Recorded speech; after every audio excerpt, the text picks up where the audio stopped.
प्रिय दर्शकों, आजकल हमारी चर्चा प्रत्येक भाव में ग्रहों के प्रभाव को लेकर के ज्योतिष के जो मनीषी हैं, विद्वान हैं, जो पुरोधा हैं, जिन्होंने ज्योतिष को हमारे लिए सरल बनाया, उनका क्या कथन है, मत है, इस पर हम चर्चा करेंगे। देखा जाए तो आज चर्चा सूर्य की हम द्वितीय भाव में करेंगे, धन भाव।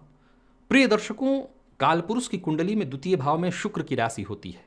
ये जो द्वितीय भाव है, ये खाने पीने की चीज़ों का विचार कराता है, ये आपके मुख का विचार कराता है, कुटुंब का विचार कराता है, आपके धन संचयन का ये भाव है। यहां पर सूर्य कोई कारक ग्रह नहीं है।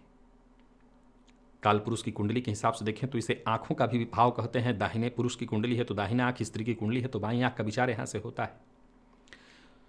सूर्य के द्वितीय भाव में होने पर सभी ऋषियों का पहले अच्छा मत क्या है और किस मामले में यह बुरा फल कहते हैं, मैं इसे बारी बारी से आपको समझाता हूं। सबसे पहले हम चर्चा करते हैं नारायण भट्ट की। ये कहते हैं कि जातक महाभाग्यवान होता है, और ठीक यही बात जीवनाथ कहते हैं। वो कहते हैं जातक बड़ा भाग्यशाली होता है, इसका धन शुभ कार्यों में खर्च होता है। ये बड़ी बात है।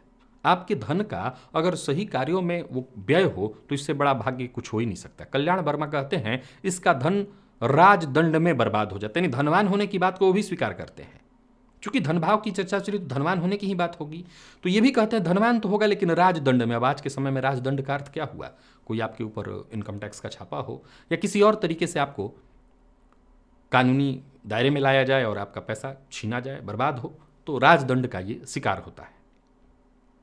मंत्रेश्वर कहते हैं कि ऐसा जातक बड़ा अहंकारी और कड़वी वाणी बोलने वाला होता है। धन के बारे में ज़्यादा कुछ नहीं कहते हैं, ये कहते हैं अहंकारी होता है। मैं समझता हूं कि अहंकारी स्वाभाविक है, धन होगा तो अहंकारी, और द्वितीय भाव में सूर्य का होना, कड़वी वाणी तो स्वाभाविक दिखाई पड़ता है, बोलने वाला होगा।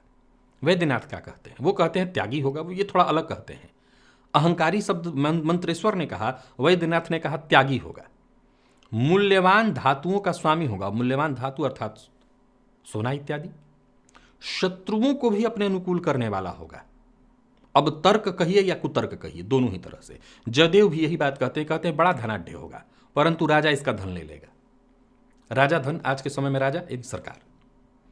अब मैंने जितने ऋषियों की चर्चा की, सब ने क्या कहा? नारायण भट्ट ने, सब, जीवनाथ, कल्याण वर्मा, मंत्रेश्वर, वैद्यनाथ, ढूंढीराज, जयदेव, इसके बाद महेश है, खान खाना है, सबने एक बात कहा कि द्वितीय भाव में अगर सूर्य हो तो ऐसे जातक को कुटुंब का सुख नहीं मिलता, पत्नी और बच्चों से कम ही बन पाता है।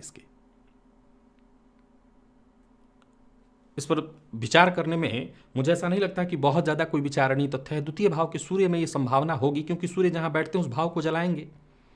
अब उस भाव में होकर के कहीं ना कहीं परिवार के कुटुंबी जनों के साथ मतभेद या सामंजस्य न होने देना, ऐसी स्थिति वो उत्पन्न करेंगे ही करेंगे। पाश्चात्य मत भी इससे अलग बात नहीं कहता ऐसा जातक बहुत धनवान होता है परंतु बहुत जल्दी खर्च भी कर देता है और बेफिक्र स्वभाव का होता है, मतलब मस्त मौला।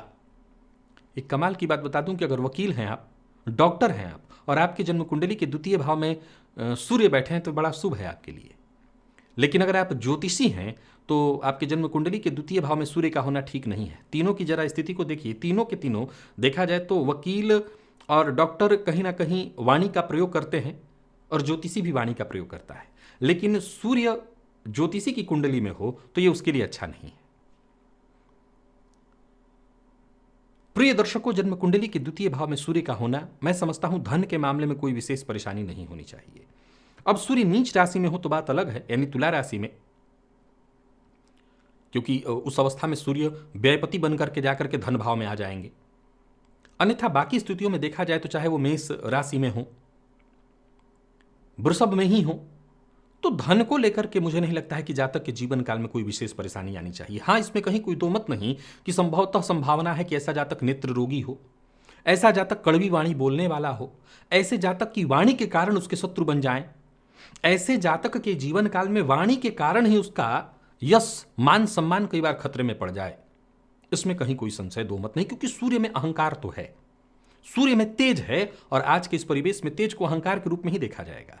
तो ऐसा जातक सत्य भी बोलेगा तो भी उसको लोग अहंकार के रूप में ही देखेंगे। सूर्य के जन्म कुंडली में बली होने से एक बात गौर करके रखिएगा, जिसकी जन्म कुंडली में सूर्य बहुत बली हो, वो व्यक्ति सामान्य भी कोई कार्य करे तब भी उसकी गणना अहंकार में ही होती है। ये आप नोट कर लीजिए, जिसकी भी कुंडली में हो आजमा के देख लीजिएगा। जिसकी जन्म कुंडली में सूर्य बहुत बली हैं, वो अगर अपने से सब कुछ ठीक भी करेगा तो सामने वाले उसके सामान्य सी हरकत को कह देगा, अरे इनका तो अहंकार समझ ही नहीं आता, ये अहंकार में ही रहते हैं हमेशा, आपको घमंडी ही माना जाएगा। ये सूर्य का प्रभाव है। तो यहां कुटुंब का सुख कम मिले, क्योंकि कुटुंबीजनों का स्वभाव क्या है, आप झुके रहिए तो आपके साथ खड़े हैं, और जहां आपने थोड़ा सा अपने लिए सोचा तो फिर आपसे दूर। और कई बार कड़वी वाणी का प्रयोग थोड़ा करने के कारण पत्नी बच्चे भी आपको वो सम्मान नहीं देते हैं। तो ये एक शिकायत रहेगी, पर फिर भी द्वितीय भावस्थ सूर्य का होना ठीक है।